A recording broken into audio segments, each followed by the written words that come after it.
Hi, நாம இன்னைக்கு பார்க்க போற டாபிக் என்னன்னா மிஸ்லனியஸ் ப்ராப்ளம் லீனியர் இன்இக்வாலிட்டிஸ் சாப்டர்ல அதுல இருக்கக்கூடிய சம் கான்செப்ட் பார்த்தோம்னா காம்பவுண்ட் இன்இக்வாலிட்டி.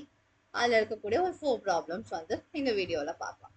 ஓகே, இப்போ ஃபர்ஸ்ட் கொஸ்டின் என்ன அப்படின்னா 2 less than or equal to 3x minus 4 less than or equal to 5. நமக்கு வந்து இதுல இருக்க கான்செப்ட்ஸ் என்ன தெரியும்? ஒரு நம்பரை எல்லா பக்கமும் ஆட் பண்ணா இன்இக்வாலிட்டி சேஞ்ச் ஆகாது. இப்போ 4 வந்து நம்ம ஆட் பண்றோம். ஏன்னா வந்து நடுவில் எக்ஸை மட்டும் கொண்டு வரணும். நடுவில் இருக்க 3x minus 4ல இருக்குடா எக்ஸை மட்டும் ஐசோலேட் பண்ணணும். அப்படின்னா தான் நம்ம வந்து சொல்யூஷன் கண்டுபிடிக்கிறதா அர்த்தமாகும். அதனால இப்போ ரெண்டு பக்கமும் வந்து 4ஆல ஆட் பண்றோம். எல்லா பக்கமும் த்ரூ அவுட்டா வந்துட்டு 4ஆல ஆட் பண்றோம்.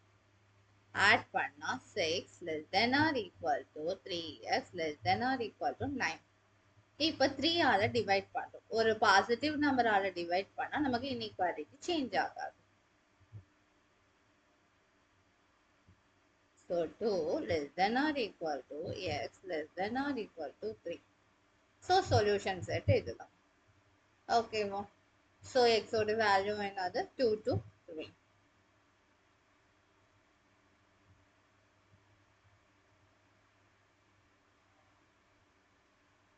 Next question போலாமா? 6 less than or equal to minus 3 times 2x minus 4 less than 12. இங்க நம்ம என்ன பண்றோம் அப்படின்னா மைனஸ் 3ஆல டிவைட் பண்றோம். மைனஸ் 3ஆல டிவைட் பண்ணும் போது நமக்கு என்ன ஆகும்? இன்இக்வாலிட்டி சேஞ்ச் ஆகும்.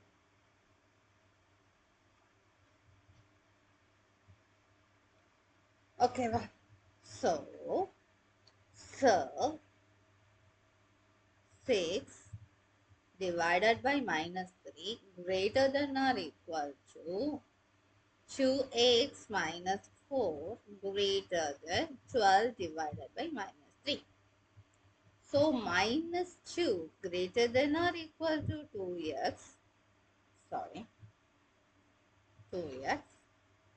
minus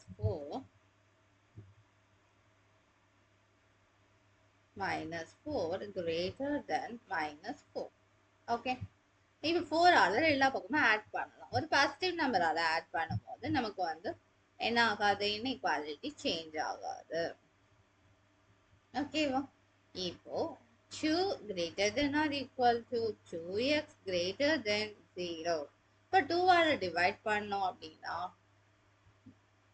2ங்கிறது ஒரு பாசிட்டிவ் நம்பரால டிவைட் பண்ணும்போது நமக்கு இன்இக்வாலிட்டி சேஞ்ச் ஆகாது.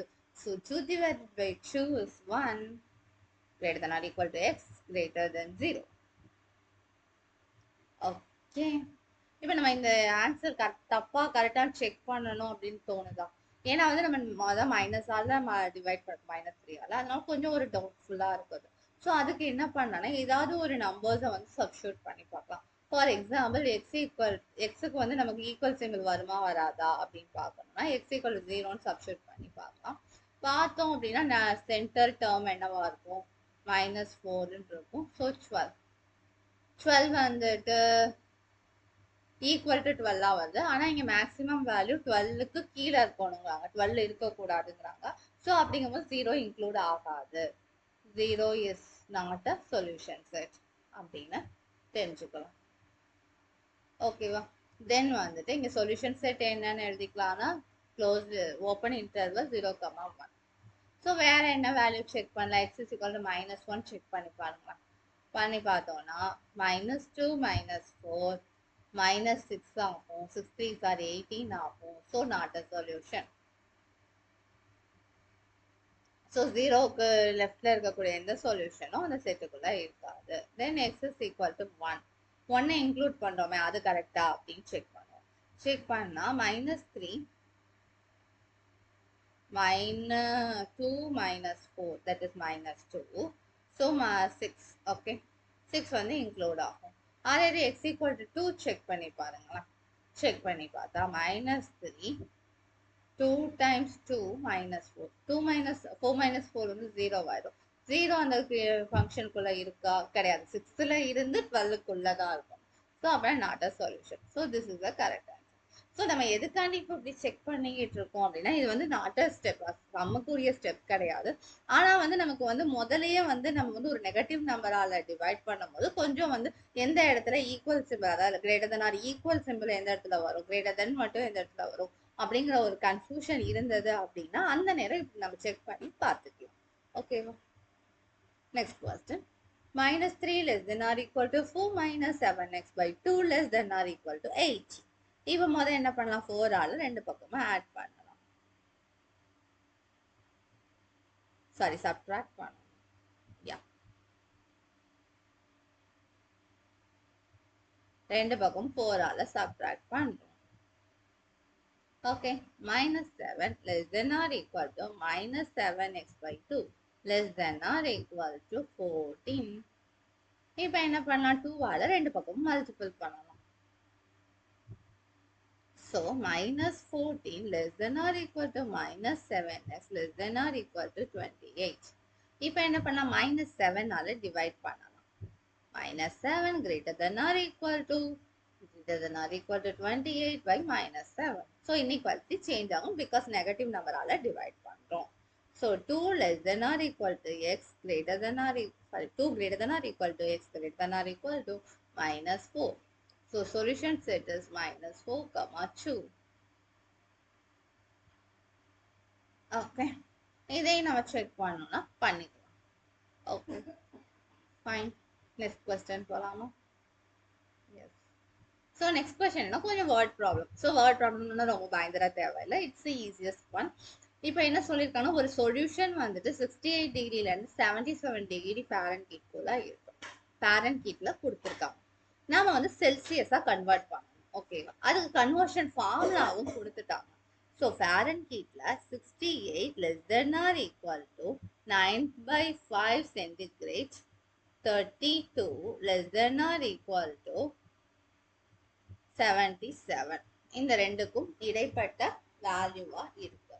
The solution is to be kept between 68 77 degree Fahrenheit. So between அப்படிங்கும் போது வந்துட்டு இது ரெண்டுக்கும் நடுவில் தான் 68 இருக்கணும்னு அவசியம் இல்லை, அட் த சேம் டைம் 77 இருக்கணும்னு அவசியம் இல்லை.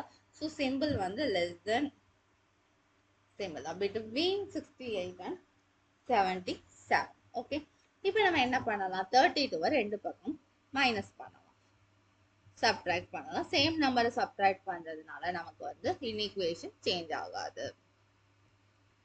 ஸோ 68 minus 32 அப்படின்னு பார்த்தோம்னா 6 and 3 9/5c less than 5 4. இப்போ 5 ஆல ரெண்டு பக்கமும் மல்டிப்ளை பண்ணணும், அட் த சேம் டைம் 9 ஆல டிவைட் பண்ணணும்.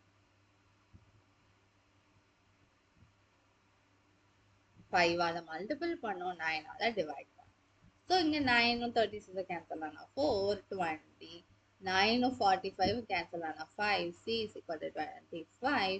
ஸோ அந்த c அந்த சென்டிகிரேட்லோட பிட்வீன் வந்துட்டு 20 degree centigrade and 25 degree centigrade. So between 20 degree centigrade and 25 degree centigrade will be the answer. Okay. Okay. Thank you. Bye bye.